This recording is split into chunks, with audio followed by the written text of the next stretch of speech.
and co-creators and executive producers Laura Dave and Josh Miller. Take a seat, everyone. What a show. So has anyone here read the book? I know I read the book. Yes, lots of fans. So, Laura, I'd like to start with you actually. Tell us a little bit about the evolution of going from the book to the screen, and maybe with Josh together, you guys could tell us a little bit about how you started. Well, the book was a long time coming. I started working on it in 2011, and without boring everyone with all the iterations, it wasn't until 2020 that it was done and published.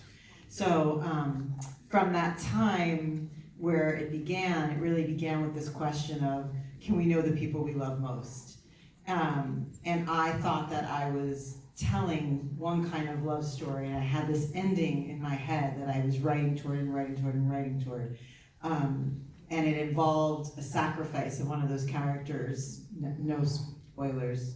I'm going to be careful. I've been doing some. I've been having trouble with that. So what's very funny is that Nikolaj, as you all might know, was in a little show called Game of Thrones, in which he played the Kingslayer. And we loved that show very much, but I would always spoil what would happen because I'd have to read about it first because it made me so nervous that someone was going to get tortured. So he called me Plot Slayer. So when we met on set that day, that was the Kingslayer meets the Plot Slayer. So anyway, that's a long way of saying I'm not going to do that. And then when we sat down together to imagine turning it into a series, very early on we partnered with Hello Sunshine. And it was at that point, I was so happy to be surrounded by people that were going to help me take these characters, which have been in my life for so long, and get them ready for their second life, which was going to involve different things. It's really been pretty joyful. And Josh, you have produced amazing films like Spotlight and The Post, and you have all these projects that we knew your history of, and I didn't know that you had also been developing Laura's book that is weirdly also called Hello Sunshine. The strange It all ties together. Yes, you're behind all of it, aren't you, Lauren? But I was really curious about how you two worked as a partnership, turning something that Laura created into an adaptation without killing each other. Well, I mean, that's a good question, and actually, Josh is a writer too, which made it even, we wrote it together, which made it even dicier, and during the pandemic with no childcare. So, I mean, what I have always loved in this business is collaboration, and collaboration with great people.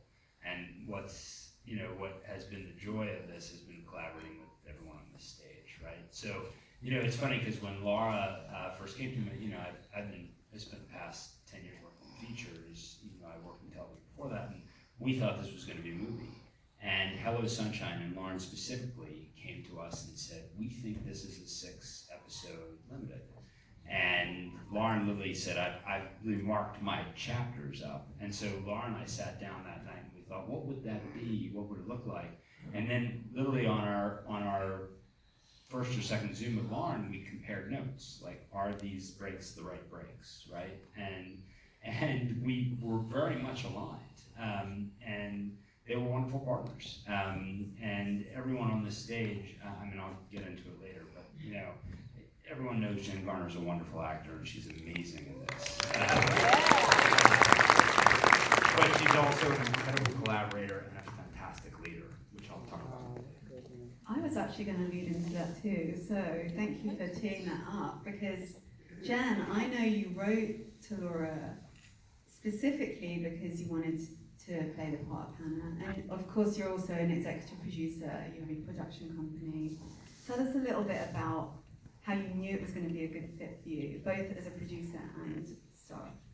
Hi, thank you guys so much for coming out. Thank you for watching this and for hanging out to talk to us. Really so I learned about the book as a fan and just as a reader, and I read it aloud to one of my kids, which people laughed at thinking that my kids are still little, but it's not suitable for a toddler. But I did read it to one of my teenagers, and we just had a blast. It was like bedtime went out the window. We couldn't stop. We'd finish a chapter, and Laura has this gift of turning everything on a dime with one sentence at the end of a chapter, which is exactly why I can't imagine this being anything but a limited series. Except unless it were ongoing, but we don't have that luxury. Anyway, with that, I mean, we were just like, I'd say, I know you have a test, I know you have to get up, but I'm gonna keep reading to you, I'm sorry. There was no thought, I mean, I just connected so much with Hannah. I loved the book so much. I'm famously a crier when I'm reading aloud to my kids. Like the end of Charlotte's Web, don't even, or book 6 of Harry Potter when Dumbledore, I can't. And so this one, my kids were just like, this one's making you extra creaky there, Mom. So I just couldn't believe that it could keep us motivated to read in the same way as it was pushing my emotional mom hearts, or pulling my heartstrings. And when the role became available, I did just go on a little bit of a letter writing campaign. And I just basically talked about why I connected the way I did and why I didn't know if I could survive if somebody else played the role. And luckily, you know, it turned in my favor.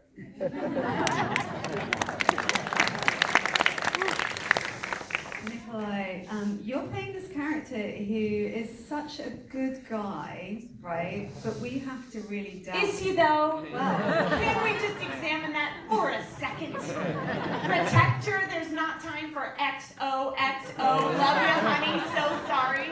Protector, period. Fold it up. Give the kid $20. That's a good guy. I've been waiting for you to be next to me so I could have an audience to say, really though? You have a good point. He should have. Just a little hard, I agree. He was in a hurry. The feds were coming. What was the question again? didn't get to one, but it just made me think of that scene in Sex and the City where Me too. she gets left that post-it note. It was like the post-it note from hell. But I wanted to ask you how you kind of brought this character he's conflicted, he really loves Hannah, I believe that, and I think she believes that. That's why she keeps the faith, you know, she's investigating what really went down. But he's also keeping a secret, he's this other person. How did you bring those two things together and make it work? Well, I read the scripts. But the writing is so good. I mean, the world that Lauren created and the scripts that you guys wrote together, they're so interesting, and it's nothing is just two-dimensional. There's layers and layers and layers, and there's surprises and twists, and once you watch the rest of the show, I think you'll agree that I couldn't guess what this thing was. Why did he leave the way he did?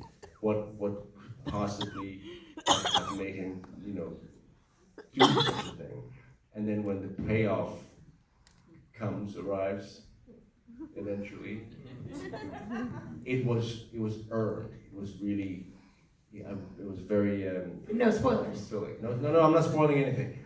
But also the thing about good writing is that even I think for all the characters, they are.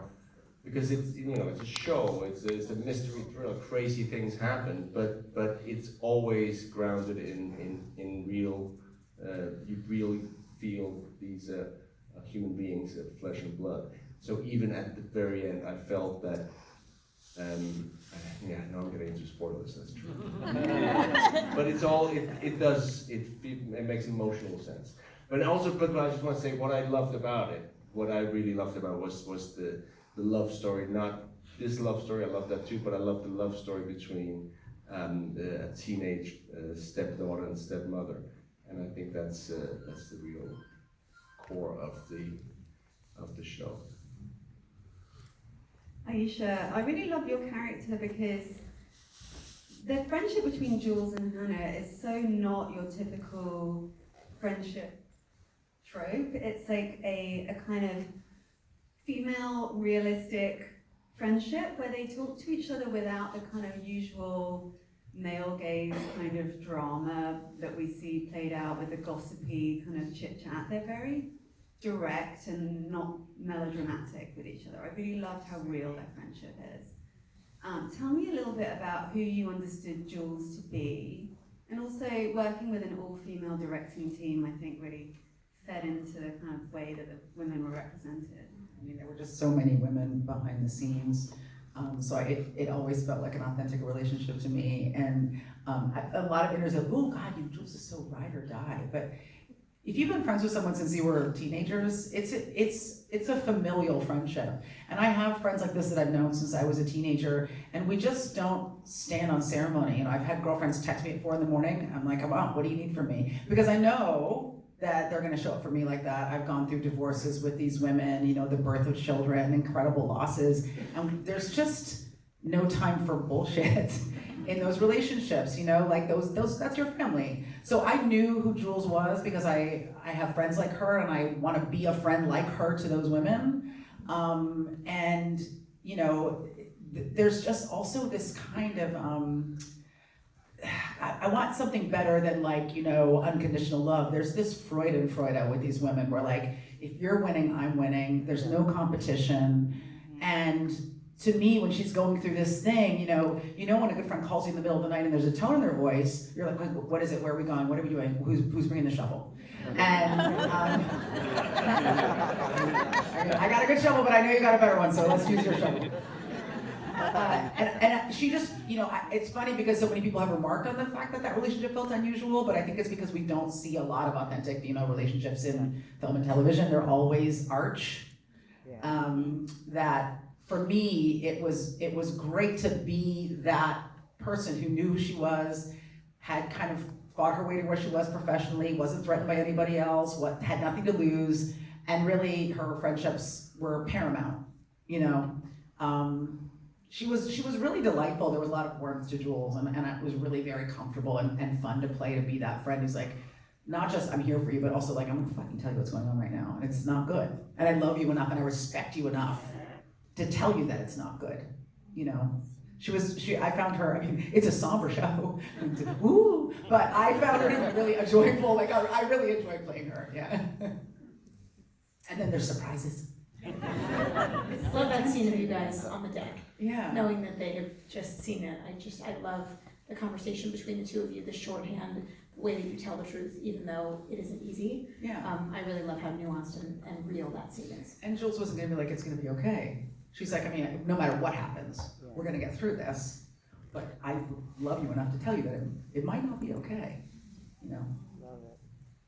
So, Lauren, you have such a history of making magic with literary adaptations.